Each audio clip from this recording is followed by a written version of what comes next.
Bonjour, bienvenue dans cette nouvelle vidéo d'Alform de la formation CNA 201 de la section automatisation et programmabilité en réseau.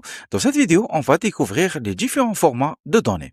Alors, pour cela, on devrait voir quels sont les types de données qu'on devrait bien sûr utiliser pour automatiser certaines configurations sur nos infrastructures, sur nos équipements réseau.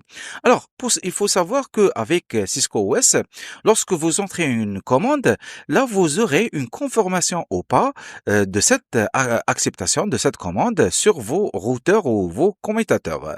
Mais après ça, c'est facile de le récupérer ou de repérer cette anomalie et bien sûr, comment les contourner. Mais par contre, avec les scripts de CLA ou des outils d'automatisation du réseau, là, c'est un problème que vous devez tenir en compte.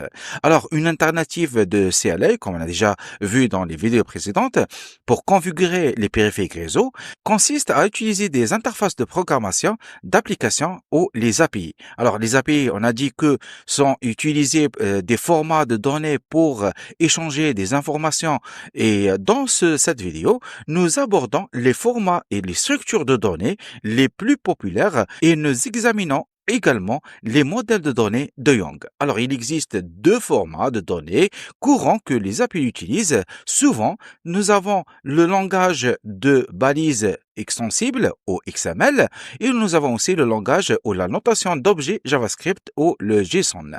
Alors, nous appelons également ces formats de données, ce sont des langages de sérialisation de données. Un autre format de données que nous utilisons souvent pour la configuration des appareils, c'est le YAML. Très bien. Alors, parlons de ces trois formats de données, d'accord? Et on va ouvrir notre Visual Studio, d'accord, pour explorer ces trois formats de données.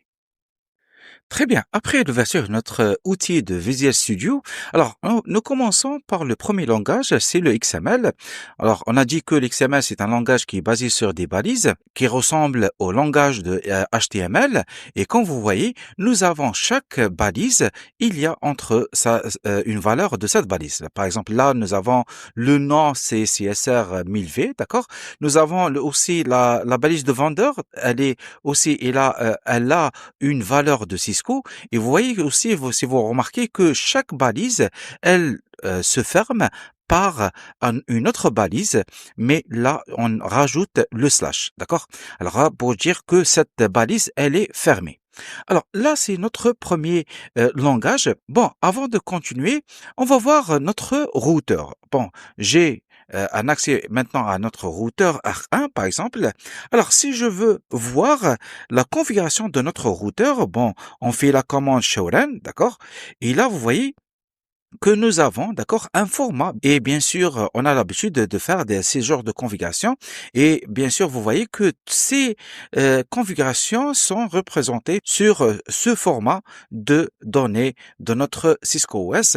Alors, mais là, cette format, il n'est pas utilisé pour faire la programmation ou utilisation des langages. Alors, pour cela, on devrait faire notre Cisco aussi OS. Il peut stocker cette information de showrun en mode format XML. Alors, je vais faire aussi showrun, la même commande, et je rajoute, d'accord, format. D'accord? Alors, si je rajoute format, il va nous sortir le format de showrun en format XML. Alors, je vais faire entrée, et là, vous voyez que nous avons le XML version C1, d'accord? C'est notre modèle de format, et vous voyez que nous avons pas mal de balises. Alors, vous voyez que nous avons une balise, elle est imbriquée par une autre balise. Nous avons la balise version imbriquée avec une autre balise de paramètres. D'accord? Et là, nous avons, c'est le paramètre. D'accord? Ou la valeur, pardon. Alors, vous voyez que si bien sûr, je fais sortir tout le showrun de notre configuration, là, vous voyez que c'est cette représentation que notre routeur utilise. Mais elle est un petit peu chargée, d'accord, pour la comprendre. Alors, je vais revenir à mon Visual Studio. Là, c'est notre configuration, c'est notre showrun, par exemple. Et là, c'est notre format de XML. Et là, vous voyez que nous avons pas mal de balises qui rend les choses difficiles pour lire facilement notre showrun, d'accord? Alors, si on veut passer à autre chose, par exemple, on a le show ARP, d'accord? Là, c'est notre format qui sortira avec notre routeur. Avec le format XML, il va avoir ce format-là. C'est-à-dire, c'est un format de balise et vous voyez que, par exemple, si je prends par exemple, notre protocole, c'est Internet, d'accord? Et il est répété pas mal de fois puisque nous avons trois interfaces ou trois sorties, pardon.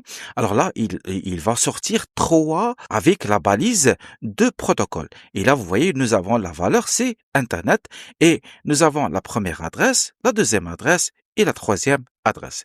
Là, vous voyez que là, il y a un petit surcharge de notre format de XML. Alors, si on veut passer à un autre langage, un autre format de données, c'est le JSON. Alors, le JSON, il faut savoir que nous avons par exemple aussi, là c'est par rapport au XML. Alors, je vais voir avec un autre format, d'accord? Voilà. Là, c'est notre format de JSON, d'accord? Et là, c'est un format de notre XML. Alors, il faut savoir pour le JSON, alors là, il va utiliser, d'accord, des clés de valeur. Il utilise aussi des objets pour son format. Alors, vous voyez que nous avons des accolades, d'accord? Et là, ce sont des objets qui commencent par une accolade et ils se terminent bien sûr par une autre accolade. Nous avons aussi la virgule pour séparer les objets, d'accord? Là, vous voyez que nous avons des virgules. Aussi bien, nous avons les guillemets, d'accord? Les guillemets, alors pour mon cas, là, j'ai pas de guillemets, mais par contre, vous verrez que certains paramètres sera par des guillemets, et ce sont des guillemets qui enveloppent les noms et les chaînes de caractères. Nous avons aussi les crochets, d'accord? Ils se sont utilisés pour faire des listes. Alors là, c'est notre format de JSON. Très bien. Passons voir le troisième format de données qu'on pourra le voir avec l'automatisation des réseaux. Alors, nous avons le format de YAML. Alors là, par exemple, nous avons une sortie de format de données avec le JSON, d'accord? Et là, nous avons le YAML. Alors, le YAML, il est plus facile à consulter par rapport à la consultation avec notre XML au JSON, comme vous pouvez voir. Là, par exemple, vous voyez que le format de données est vraiment différent, de même et facile à lire. Nous avons aussi, comme vous pouvez voir, les deux points, d'accord? Nous avons les paires de clés valeurs qui sont séparées par deux points, d'accord? Là, ce sont des paires de valeurs. Aussi bien, nous avons une liste. Si on veut faire des listes, on utilise les tirets, d'accord? Les tirets de 6 comme pour définir une liste. Aussi bien, là vous voyez que nous avons deux points, alors l'espace là qui est entre les deux points et notre valeur, c'est vraiment important. Parce que là, sinon, notre YAML ne reconnaît pas cette valeur. Alors aussi, si vous voulez bien sûr mettre une entrée comme commentaire, là vous pouvez utiliser le hashtag, d'accord, ou le dièse, d'accord, pour dire que cette ligne, elle est commentée ou pour faire des commentaires par rapport à votre script de YAML. Alors là, nous utilisons souvent des fichiers YAML pour la gestion de la configuration car ils sont faciles à lire et de même pour les commentaires sont utiles. Et si on peut résumer tout ça, alors vous voyez que YAML est plus facile à lire sans des virgules, sans des crochets que JSON utilise. Un inconvénient de YAML est que l'identification avec des espaces est une exigence, mais il est facile de faire des erreurs d'authentification, d'accord, quand il y a trop d'espace. Si vous utilisez des scripts vraiment complexes, là, il faut faire juste attention par rapport à ces espaces-là. Alors, voilà, pratiquement, on a vu les 3 formats de données qu'on pourra les voir durant notre programmation en réseau. Il me reste de vous dire merci pour votre attention et on se retrouve pour la prochaine vidéo.